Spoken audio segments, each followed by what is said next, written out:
Karnataka general assembly election को सिर्फ 8 दिन बचे हैं। आज केपीसीसी की तरफ से उनके मैनिफेस्टो कमेटी के चेयरमैन ने 5 साल के लिए मैनिफेस्टो अनाउंस किया अगर कर्नाटक में कांग्रेस पार्टी सरकार में आती है।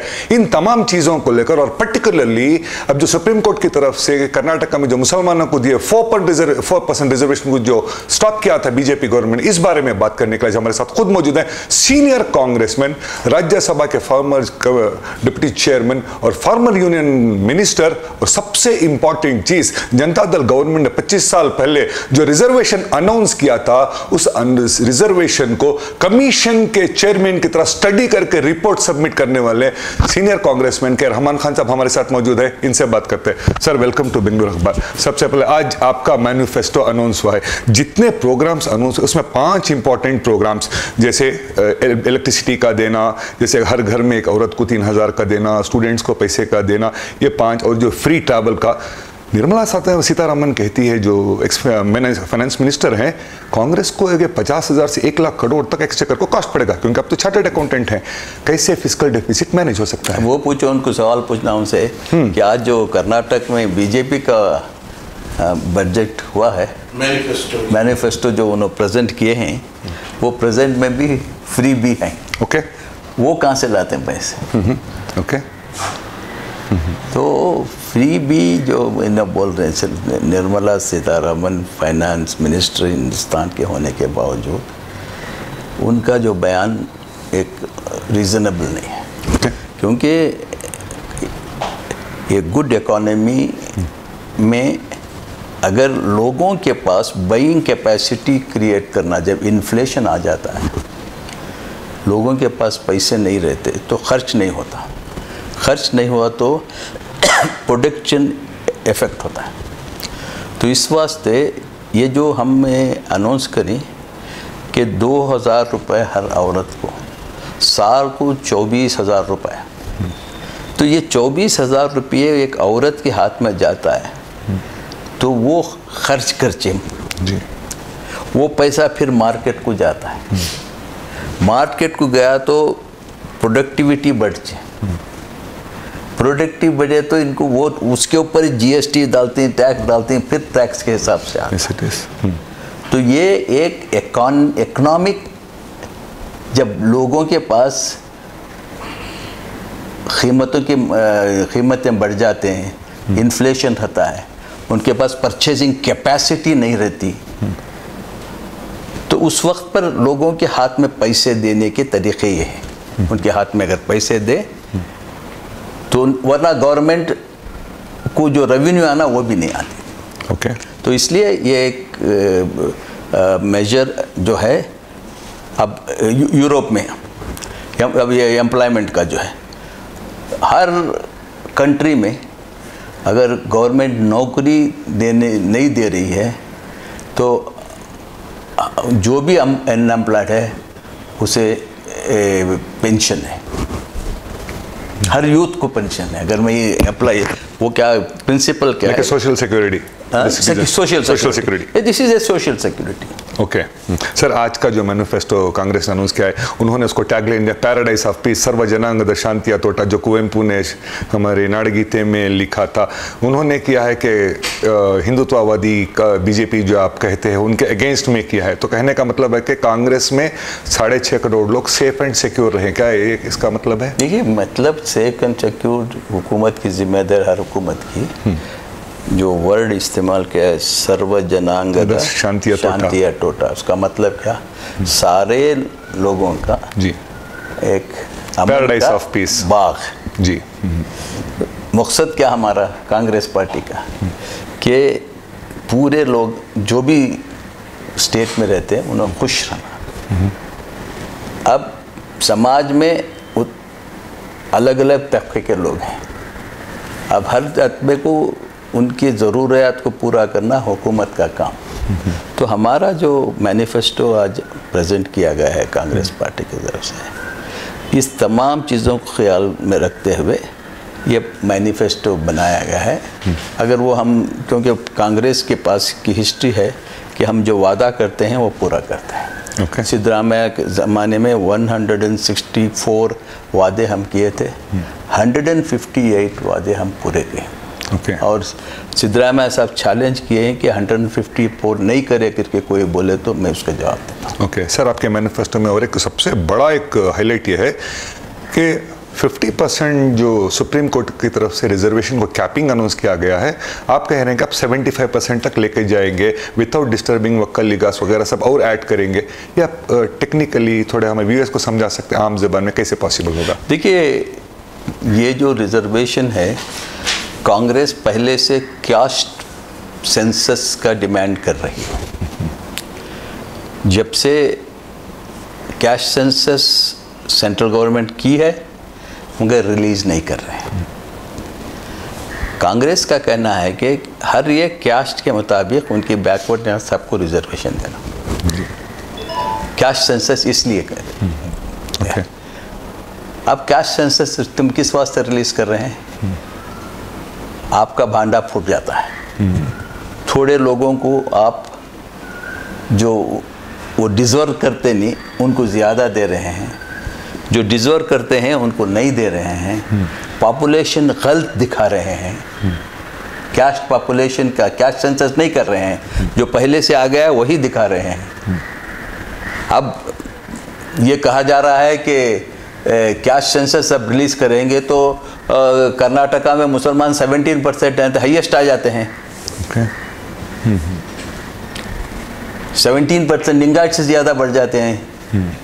तो अंदरूनी मालूम है कि अगर लिंगायत से बढ़ जाएगा हुआ तो तहलका मच जाएगा।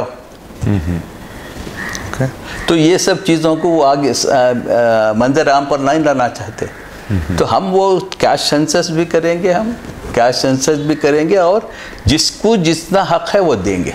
70% तक ले जाने का मकसद ये है कि अब तो 65% है जी, 60% है और एक 15% मुल्क की मफाद में है, तो हम ले जाएंगे 70। सर, ये 9 शेड्यूल में उसको ऐड करके अमेंड करके फिर लाना, इसका क्या मतलब होता है? 9 शेड्यूल देखिए कॉन्स्टिट्यूशनल प्रोविजन बनाना है। शेड्यूल में जो बैकवर्ड क्लासेस हैं वो सब कॉन्स्टिट्यूशन में लाए हैं जी। तो हम जिसको भी देना चाहते हैं उनको वहाँ बैकवर्ड क्लास का इंक्लूड करके उसमें से हम लाएंगे, मैं शेड्यूल में से। अगर नहीं तो वो कॉन्स्टिट्यूशनल प्रोविजन नहीं होता। ओके सर, कर्नाटका के रिजर्वेशन की बात करें तो 3 डिफरेंट मेरे सवाल हैं। सबसे पहला सवाल ये है सर, 25 साल पहले जो कर्नाटका के मुसलमानों को सोशो इकोनॉमिक फैक्टर पे जो रिजर्वेशन 4% का दिया गया था, जो मैंने पढ़ा है देखा है, उस वक्त आप माइनॉरिटी कमीशन के चेयरमैन थे, वीरप्पा मोइली के चीफ मिनिस्टरशिप आपको अपॉइंट किया था, आपने स्टडी करके दिया, फिर गवर्नमेंट बदली, सरकार बदली तो जनता दल ने आकर दिया। सर उस जनता दल ने नहीं दिया, ये ऐसा है, ये ओके, मैं उसको आप बता दीजिए ऐसा, ये मत बोलिए जनता नहीं, क्योंकि डिबेट ओपन हुआ है कि कांग्रेस ने दिया या जनता दल ने दिया। देवेगौड़ा जी आम पर नहीं था, जनता देवेगौड़ा जी कहते हैं कि मैंने दिया मुसलमानों को, I am the peacekeeper of protector of Muslim, ऐसे वो देवेगौड़ा नहीं बोले। ओके सर, उस वक्त आपने जो स्टडी किया था ना सर, उस वक्त ये 4% आपके हिसाब से सही था? इतना जरूरी था पॉपुलेशन को देखकर? देखिए, हर एक के लिए डेटा की जरूरत होती है जी। बैकवर्डनेस डिक्लेयर करना तो भी डेटा की ज़रूरत होती है। हुकूमत अगर रिजर्वेशन देना तो कोई बेसिस होना चाहिए। तो जब वीरप्पा मोइली यहाँ के चीफ मिनिस्टर बने तो उन्होंने मुझे माइनॉरिटी कमीशन चेयरमैन अपॉइंट किया था। तब मैं उनसे कहा था कि मैं इस कंडीशन पे एक्सपेक्ट करूँगा कि सोशो इकोनॉमिक एंड एजुकेशनल एक सर्वे हो पूरे माइनॉरिटीज़ का, और हर माइनॉरिटीज़ की बैकवर्ड क्लास आइडेंटिफाई किया, कितने इसमें बैकवर्ड हैं, क्या परसेंटेज है जी। तो इस कमीशन ने सारे कर्नाटक में फरवरी 1 से फरवरी 28 तक 2893 1 फरवरी 93 टू 28 फरवरी 93 में सारे कर्नाटक में घर घर का सर्वे किया। घर घर का, it is not a sample survey, यहाँ से लिए वहाँ से लिए, कंप्लीट 100% पूरे 10 लाख माइनॉरिटीज के फैमिलीज। कितना टाइम लगा सर? 1 महीना बता रहा ना, 1 month फुल। घर घर 20,000 गवर्नमेंट एम्प्लॉइज, ये गवर्नमेंट का सर्वे है जी। 20,000 एम्प्लॉइज जो टीचर्स थे वो पूरे स्टेट में थे, और यहाँ का चीफ सेक्रेटरी जो होता है वो चीफ सेंसस ऑफिसर हुआ है, और हर डिस्ट्रिक्ट कमिश्नर डीसी जो होता है वो डिस्ट्रिक्ट रेवेन्यू है। इस तरह से ये पूरे गवर्नमेंट ऑफिशियल ने ये डेटा कलेक्ट किया under the supervision of the minority commission. आज तक हिस्ट्री में एक ऐसा सर्वे सेंसस छोड़ के कोई भी एक सेंसस ऐसा नहीं हुआ है, और वो सेंसस सिर्फ जाके पूछने का नहीं, तय करना है बैकवर्ड क्लास, तो 75 एरियाज क्वेश्चन करते उससे।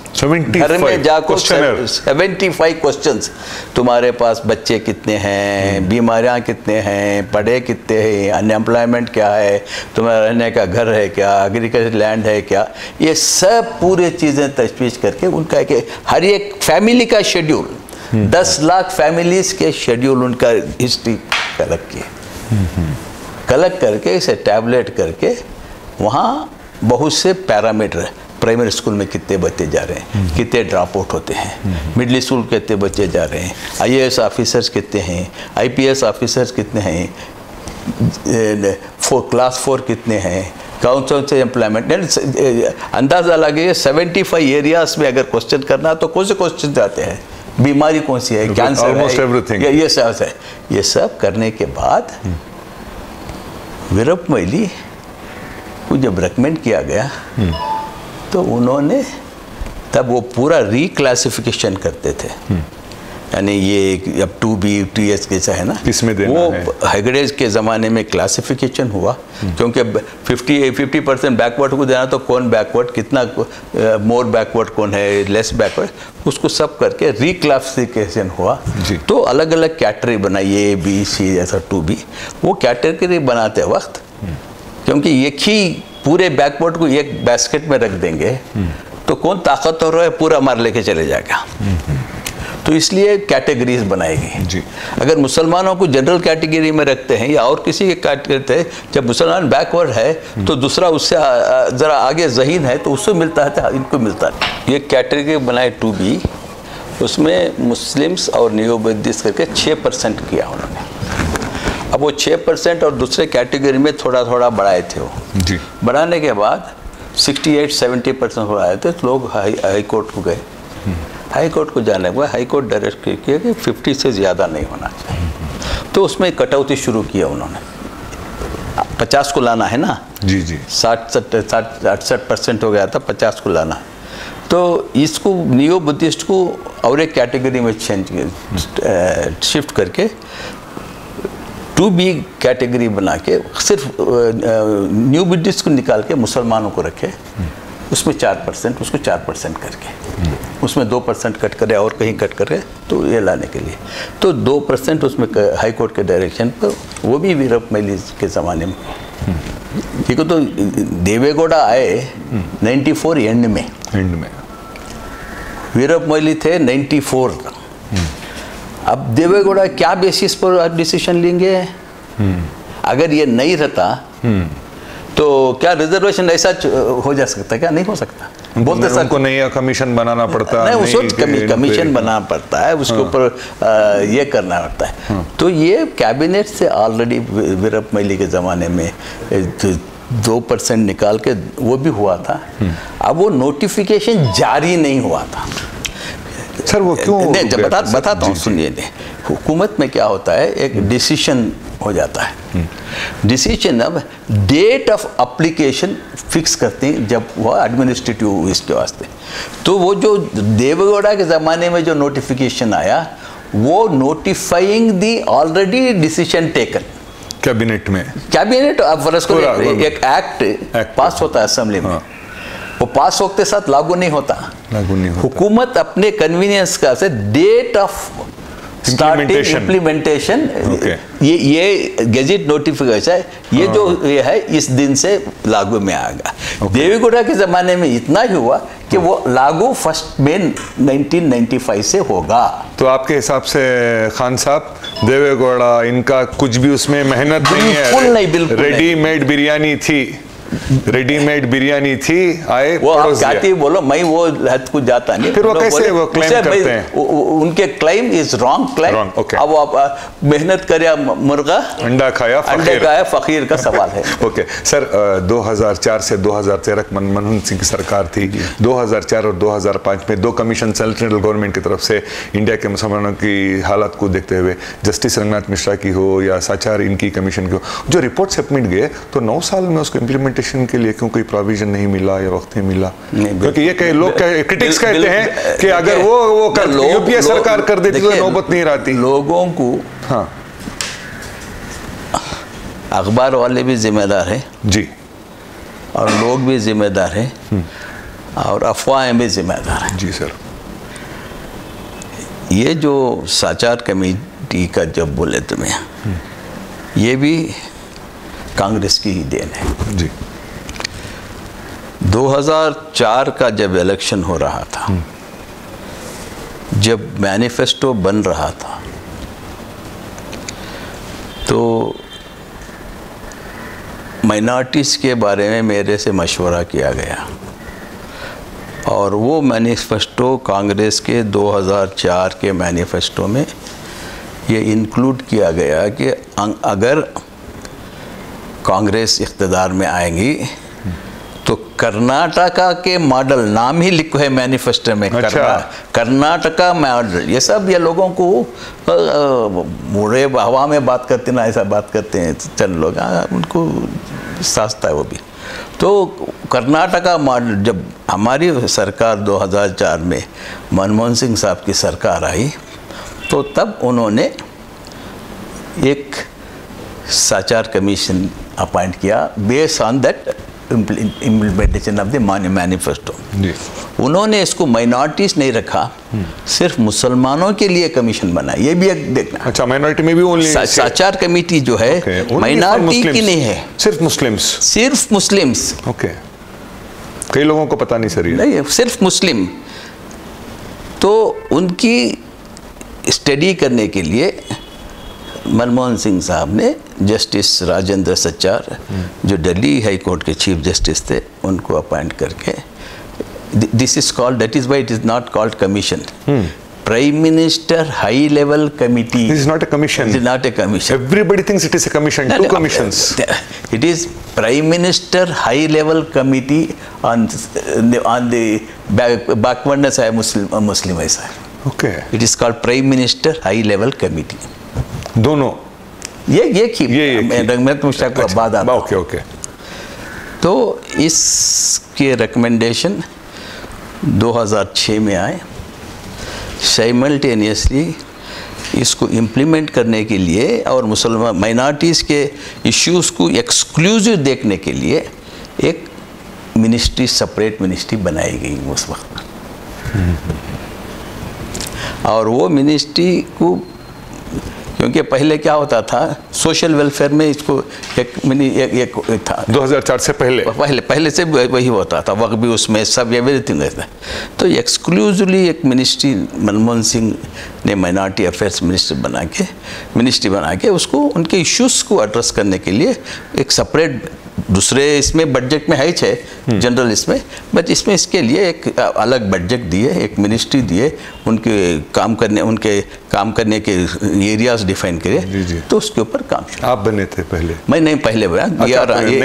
ये अंथुले साहब माइनॉरिटी अफेयर्स मिनिस्टर बन रहे, पर थोड़े वक्त सलमान खुर्शीद हुए, बाद में आया। सर, एक इम्पोर्टेंट सवाल है सर। जैसा कोई भी रिपोर्ट या बनती है तो कमीशन में वो जजेस का नाम दिया जाता है, जैसे रंगनाथ मिश्रा के नाम से हम जानते हैं, साचार के नाम से, लेकिन जो आपने तैयार किया था कर्नाटका के मुसलमानों को, उस कमीशन को क्या इस नाम से पुकारते हैं sir? Minority commission, it is statutory commission. Statutory commission, okay. अब हमारे ये परमानेंट कमीशन ना जी।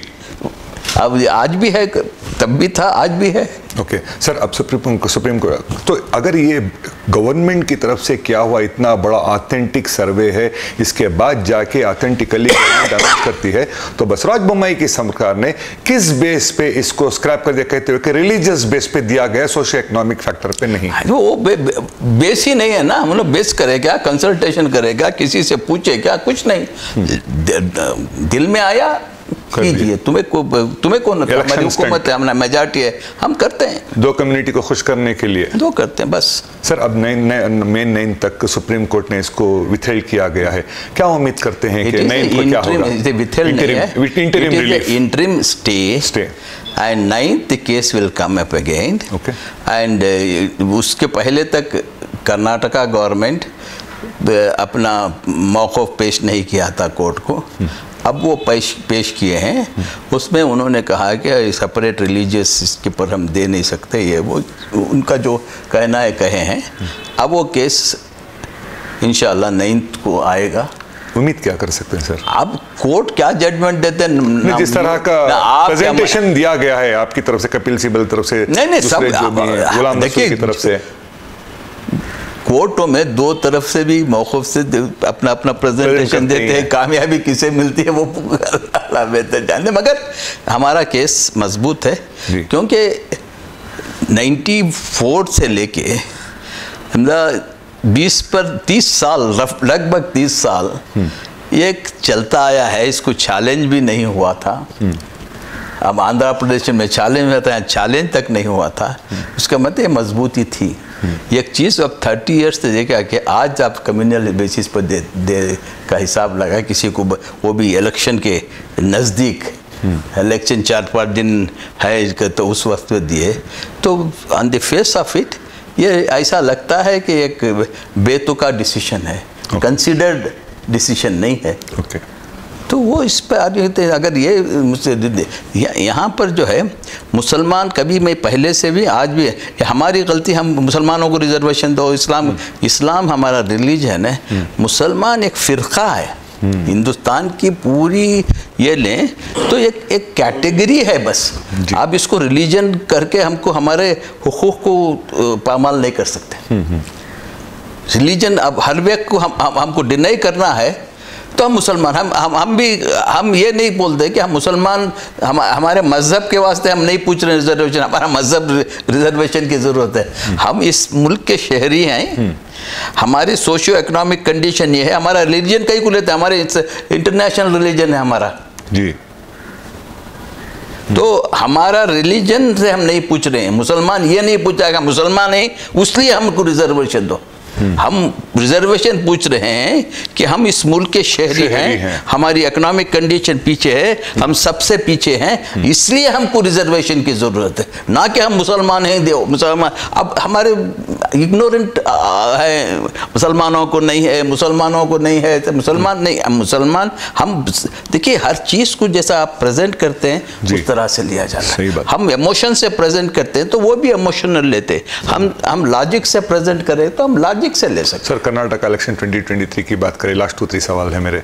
सर आप डिसिप्लिनरी एक्शन कमेटी के आप चेयरमैन हैं, हमने देखा कि पिछले 1 साल में काफ़ी सारे लीडर्स का पार्टी के अगेंस्ट में जाना, बयानबाजी करना, से सब हो रहा था।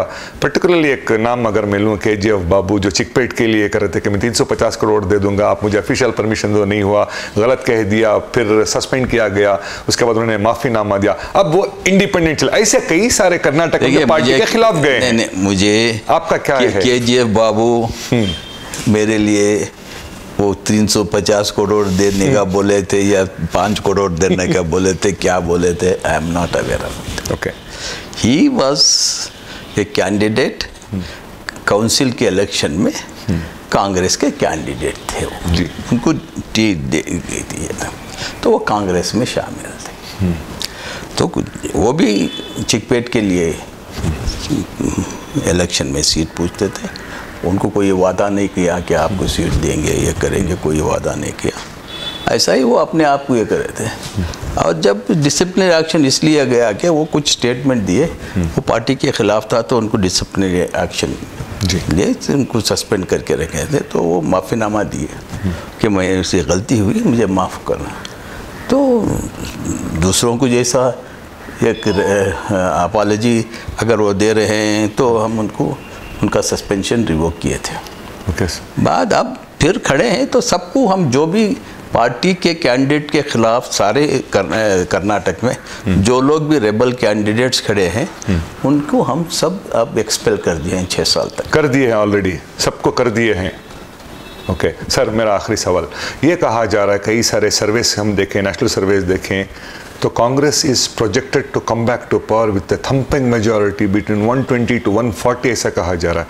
आपकी सर्वे क्या कहती है? हमारी सर्वे नहीं, हम लोग वेरियस सर्वे एजेंसीज किए हैं, सर्वे ही बोल रहे हैं, हम मेहनत कर रहे हैं। कांग्रेस को उम्मीद है कि लोग इस तब्दीली चाहते हैं। अंदर हर आदमी, हर इवन जो बीजेपी को वोट दिया है पिछले मर्तबा, वो भी आज ये मानने पर मजबूर है कि बीजेपी मुल्क का नुकसान कर रही है, तो तब्दीली की ज़रूरत है। तो इंशाअल्लाह हमने जो मूड देखा है स्टेट में, उसमें लोग तब्दीली चाहते हैं।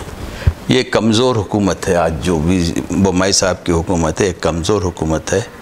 और जैसा कि सबको मालूम है कि यहाँ करप्शन इस हद तक बढ़ गया है कि लोग सुइसाइड कर रहे हैं। लोग खुद कह रहे हैं जो सुइसाइड कर लिए गए, वो खुद कह रहे हैं कि 40% हमको कमीशन देना पड़ता है।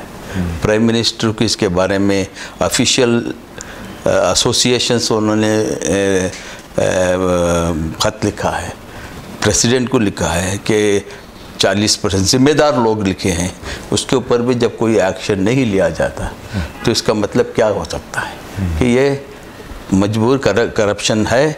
करप्शन को ख़त्म नहीं कर सकते प्राइम मिनिस्टर नहीं, प्रेसिडेंट भी नहीं कर सकते, कोई नहीं कर सकते, क्योंकि ये इनको पैसा ज़रूरत है, लूटना ज़रूरत है, और वो पैसों के ताकत से हुकूमतें ख़रीदते हैं, ये हुकूमतें नहीं बनाते।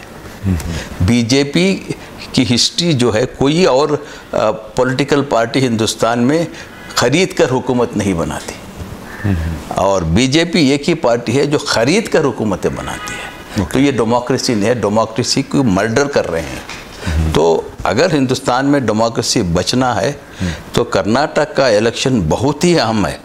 इसलिए मेरी गुजारिश है, जो सेक्युलर की बात करते हैं और सेक्युलरिज्म को ख़त्म करना चाहते हैं सम पॉलिटिकल पार्टीज, मैं नाम नहीं लेता, पॉलिटिकल पार्टीज अपनी सेक्युलरिज्म के नाम पर वोट पूछते हैं।